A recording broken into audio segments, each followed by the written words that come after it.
Urgent. The West has opened the floodgates. A barrage of weapons is heading to Ukraine. Fighter jets are entering the game. The triple power of aviation. This has happened for the first time. Allies have given Ukraine wings that will change everything. Russia is being engulfed by a fiery whirlwind. Putin can't take it anymore.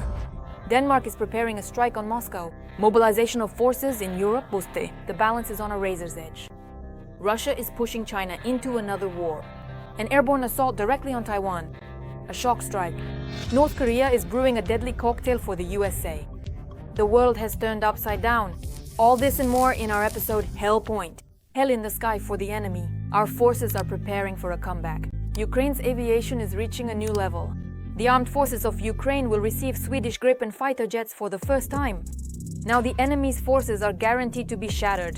The F-16S and Mirages will operate as a pair. The moment everyone has been waiting for. A painful blow to Putin. After this, the dictator is unlikely to ever get back on his feet. Our aviation strike potential is crushing the Kremlin's war machine. Don't miss even more details coming up.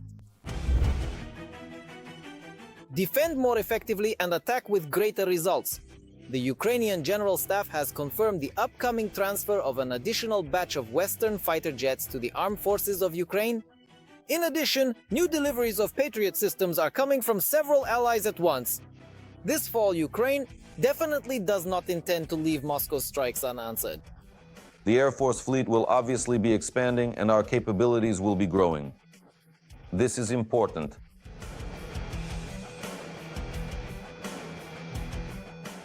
Lieutenant General Ivan Havrilyuk, First Deputy Minister of Defense of Ukraine, told the BBC in an interview that Kyiv is preparing to receive several types of new aircraft at once. When Havrilyuk was asked when the next deliveries would take place, he replied, "When you see them in the skies over Ukraine, then you'll know." The Deputy Minister responded, "Bravo, a very good and correct answer so that the enemy doesn't understand or know, and so that there aren't too many expectations here either. It's a clear, normal, pragmatic working position. They'll be in the air carrying out combat missions and we'll see." The only thing Havrilyuk revealed was the models of the upcoming reinforcements. And yes, we're talking about a new batch of F-16S, French Mirage 2000S and Swedish Gripens. Very effective and very powerful aviation equipment, which was specifically developed by the Swedish industry to effectively counter a stronger, better resourced and more formidable adversary. Analysts explain that given the number of sorties flown by Ukrainian aviation, the issue of maintainability is far from the least important. It is also very important that the pylons can accommodate Ukrainian as well as European and American weaponry.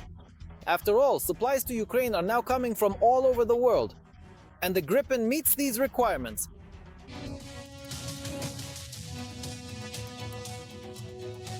And the aircraft, which were not recognized, in this case we're talking about the JAS-39, were easy to maintain, relatively inexpensive and multifunctional.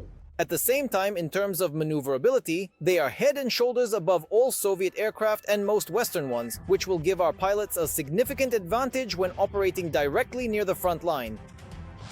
The fighter jets are very reliable, highly effective, and in some technical specifications, they are even better than the F-16S we expect to receive.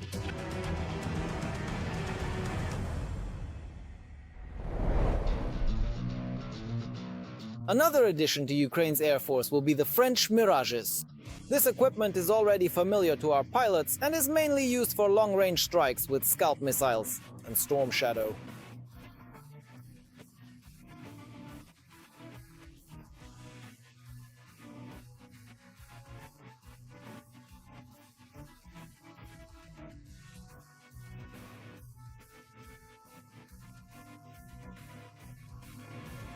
At the same time, analysts say these aircraft also perform well during large-scale operations.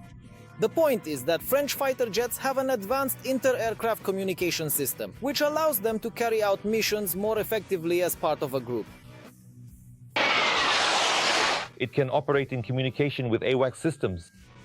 And because of this, the limitations of its own radar are offset, as it is able to see more. And the ability to create three-dimensional objects on the display simplifies ground attacks and low-altitude maneuvers. However, it's important to note that Mirages are specifically designed to operate as a team. They exchange information with each other, with ground-based radars and with AWACS systems.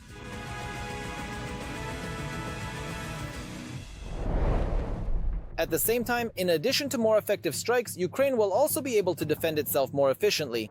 According to President Volodymyr Zelensky, at the end of the summer, Israel provided us with an additional Patriot air defense system, and 2 more systems are already on their way. The Israeli system has been operating in Ukraine a month. We are receiving 2 Patriot systems in the fall. That's all. I have nothing more to say about the Patriot. I don't see anything else. But as it turned out, the German Defense Minister Boris Pistorius is not against talking. He confirmed that it is Berlin that is handling the shipment, with the delivery of Patriots for Ukraine, in addition to the 3 already delivered.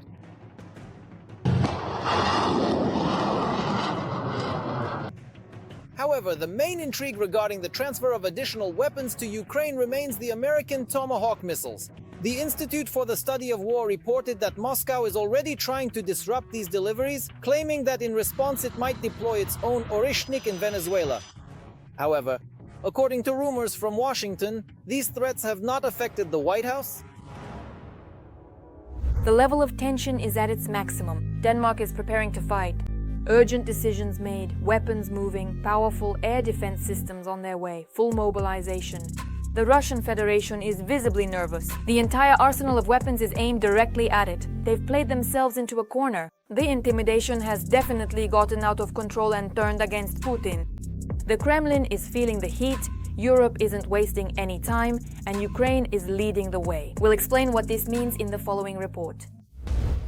Denmark is preparing for war. And it's all because of the regular incidents of Russian drone raids on NATO countries. Hybrid attacks by Russia on Europe are happening more and more frequently. And now many countries are taking a series of measures. Denmark is no exception. I would call this a hybrid attack using different types of drones. These are real threats that can endanger our security and freedom. There is currently no direct military threat to Denmark. The Danish Armed Forces Command has issued a secret order to call up some reservists. But there is no official data on their number available to the Danish Armed Forces. They are being gathered to check how many have actually assembled, because according to the lists they are counted, but some may have gone abroad, some may have already passed away. They are gathered, checked to see what shape and condition they are in, and then they conduct training with them. They run, jump and shoot. So this is about constantly maintaining the personnel in a state of some level of combat readiness. And what about armaments? Recently, Denmark announced the purchase of European air defense systems worth $9 billion, which is the largest arms purchase in its history. In Denmark, the issue of restoring its military potential, which was unfairly diminished, unfairly buried, has been on the agenda for a long time. The same goes for Norway and Sweden. They are once again revisiting their doctrines and their military bases, which were previously sold off. But that's not all. The Danish government has also increased its military budget and announced the acquisition of high-precision long-range weaponry. Everything we hear about Denmark, about them purchasing something, is because they need to fill the gaps in their armed forces that they have already given to Ukraine. To fill the gaps that have appeared in their ranks, that have been decommissioned. It's an attempt to be ready for any turn of events that may happen next year or in 2 years. And of course, the biggest impact of these arms purchases has been felt by Russia. There, the ambassador of the aggressor country called it pure madness and once again claimed that Russia is allegedly being threatened. Russia, it takes offense at everything, any word, any action. Russia takes it personally. It has its own interests everywhere, pokes its long nose into everything. And when they hear statements like, yes, any other European country investing large sums of money in the military, it's clear that this is unpleasant for Russia. They would like to keep things just as they are. Europe is weak, Russia is strong, and the Danish press service has announced a new military aid package for Ukraine worth more than 400 million euros. And also, for Ukraine bypassing more than 20 laws, they will speed up the construction of a rocket fuel plant for Ukraine. This is business, and once again, it's focused exclusively on Europe, with the idea that everything in Europe will develop independently. Tanks in Germany, planes in France, rocket fuel in Denmark, and they will divide all of this among themselves. But of course, Denmark is not the only country that takes Kremlin provocations seriously. NATO is creating a rapid response brigade on the border with Russia, increasing its military budget, and even adopting experience from Ukrainian soldiers. The situation is bordering on the fantastic. The US is arming the Ukrainian armed forces to the teeth. Tomahawks are on their way to Ukraine. The decision has been signed and the promised strikes will be even more powerful with them. The Kremlin is in shock. Our people are on their feet. Trump has taken a decisive step that will corner Putin. These missiles are capable of turning the tide of events. Donbas is waiting tensely. Crimea is anticipating change. Could this be the very weapon that will finally bring Russia to its knees? We'll talk about this in just a moment. A complete turnaround. Very soon the White House will provide Ukraine with long-range Tomahawk missiles. US Vice President J.D. Vance stated this in an interview with Fox News over the weekend. And just 2 days later, US Special Envoy Keith Kellogg confirmed these intentions. Donald Trump will allow Ukraine to carry out long-range strikes against Russia. I think that after reading what he said, as well as what Vice President Vance and Secretary of State Rubio said, the answer is yes. Use the opportunity to carry out long-range strikes? There is nothing sacred about it. And this is one of the reasons why I believe that last week President Zelensky asked President Trump to provide Tomahawk missiles.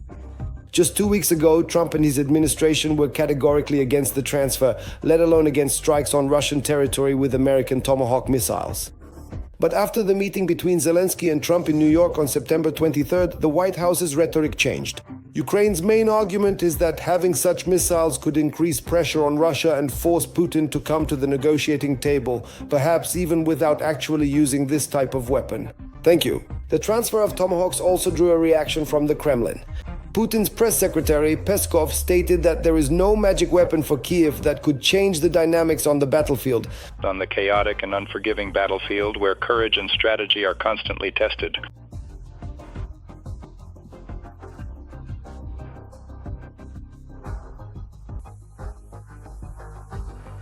The Tomahawk missile has a range of up to 1,600 kilometers, which far exceeds the capabilities of the American HIMARS rocket systems used by the Ukrainian armed forces.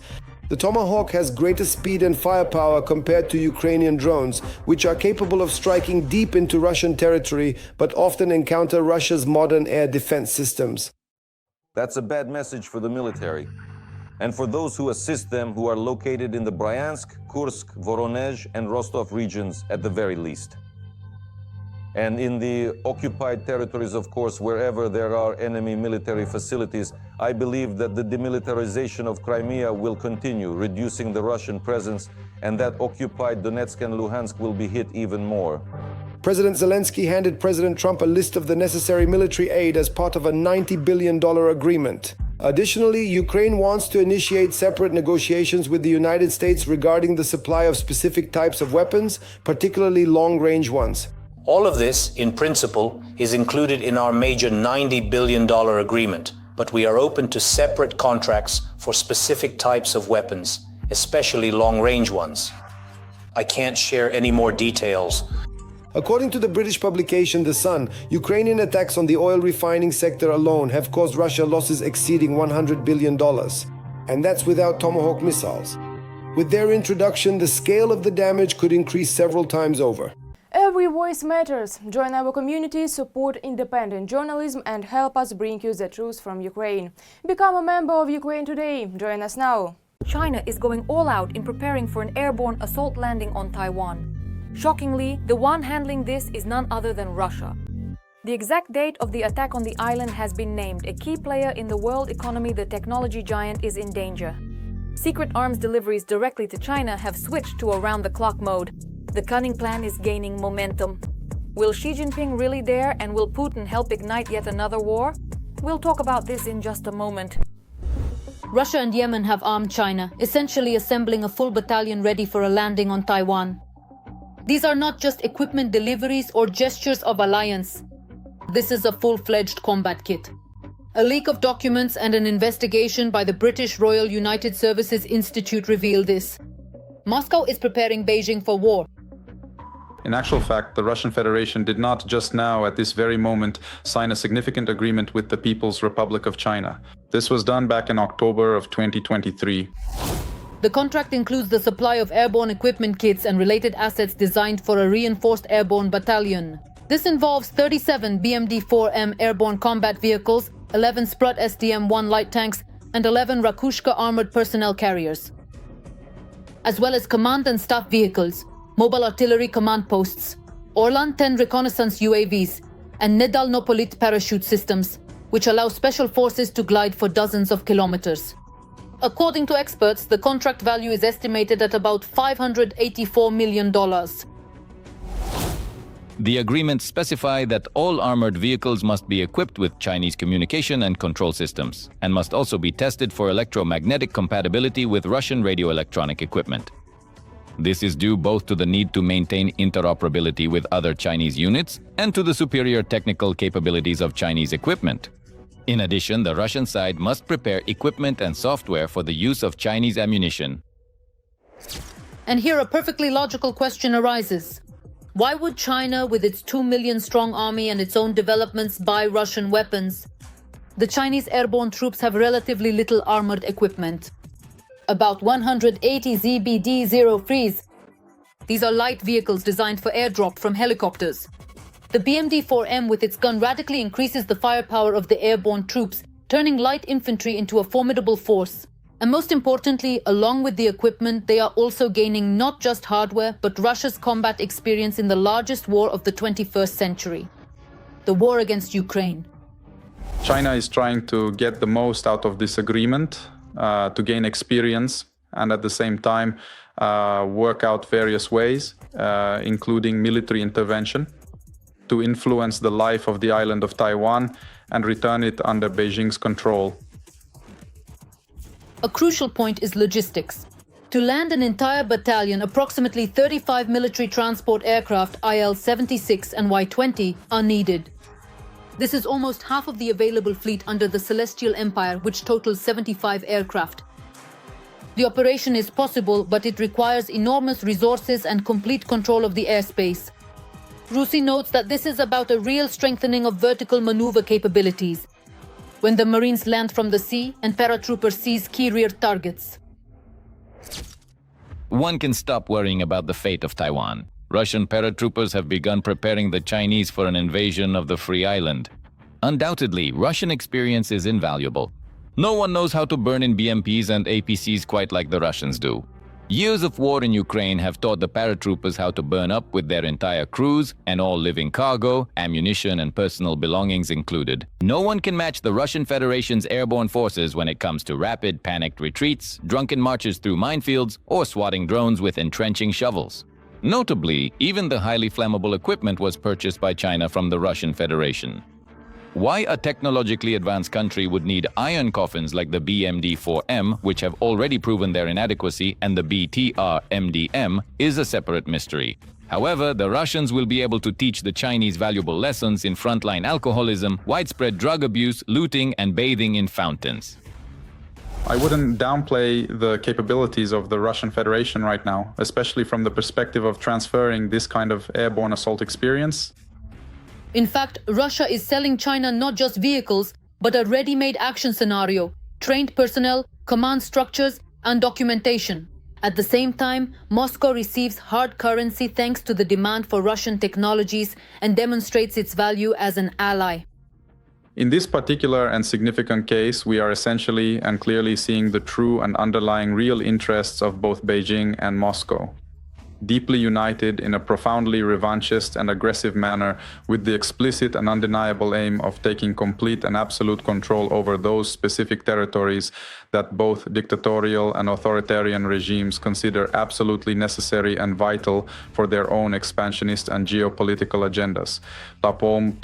Therefore, this is indeed a very serious and significant signal right now, both for the immediate Western nations and for Ukraine's international partners, that the extensive cooperation between the People's Republic of China and the Russian Federation goes far beyond just political and economic ties alone. And it's not just that China is investing in Russian industries, but we are also seeing the reverse, where the Russian Federation, over at least the past 2 years, has been helping to implement a military scenario against the island of Taiwan.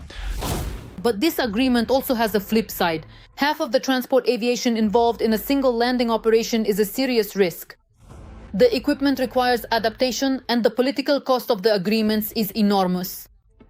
Active maneuvers around the island of Taiwan and corresponding signals of cooperation with the Russian Federation are being used by Beijing as a tool of pressure in further negotiations with the United States on the Taiwan issue. Donald Trump is deeply interested in ensuring that the powerful communist China does not initiate any significant military action against the sovereign nation of Taiwan during his presidential term. Trump's concern extends until January 29th of the upcoming next year, specifically during his time in office. And he will do everything possible to really delay the implementation of such a scenario.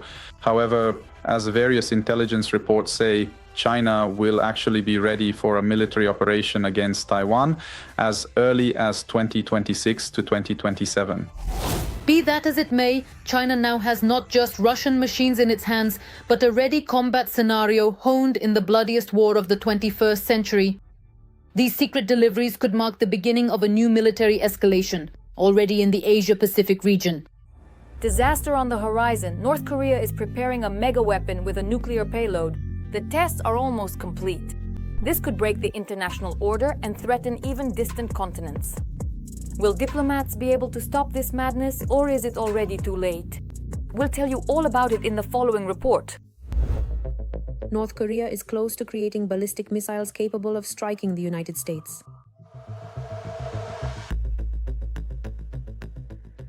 According to the South Korean leader, Pyongyang continues to develop intercontinental ballistic missiles that can carry nuclear weapons and reach American cities. It seems they haven't succeeded yet, but they are in the final stage. Only the so-called re-entry technology remains. This will likely be resolved in the near future as well. On the one hand, they emphatically claim that it is indeed quite possible. I will now quote directly. On the one hand, the prominent news agency Reuters, specifically citing the president of South Korea, comprehensively reports that they are currently in the very final stage of their extensive development process.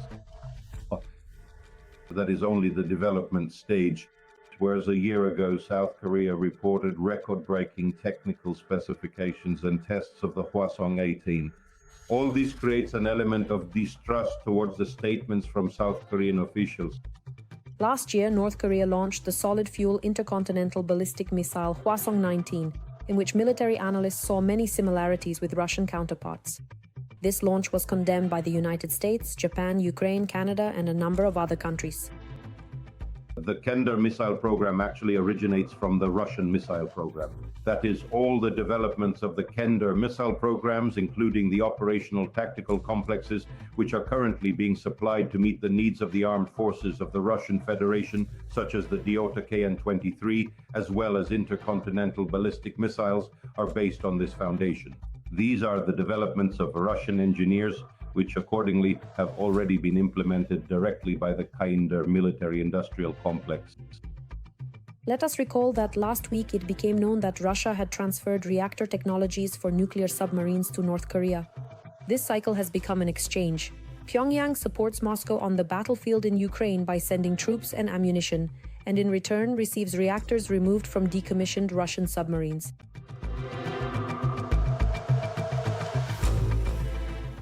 The new president of South Korea has declared his intention to improve the tense relations with Pyongyang, but North Korea has rejected his proposals for dialogue.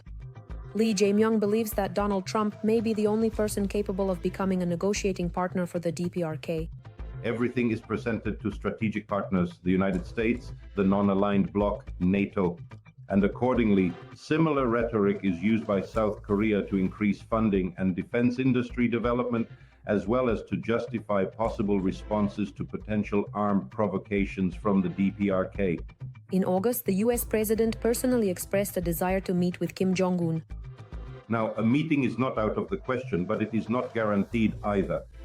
But on the other hand, it should be clearly understood that North Korea does not make decisions easily.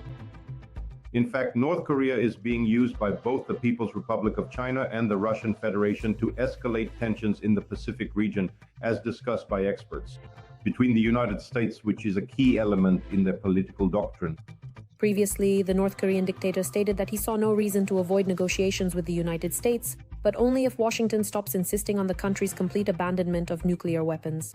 It is no coincidence that the statements from the DPRK are in fact in line with the statements of official representatives of the Russian Federation regarding the possibility of a preemptive nuclear strike on the territory of the United States. Therefore, the rhetoric of the DPRK is an element of military political pressure that Russia's ally is redirecting towards South Korea, Japan, and, accordingly, could potentially be used against the United States as well. North Korea is actively developing its nuclear program and missile technologies, demonstrating military strength in response to international sanctions and political pressure. That's all from me for now. This was Yaderina Hutskalon with you. Stay tuned for more hellish news from the front in our next episode. And in the meantime, don't forget to subscribe and leave a like. See you soon!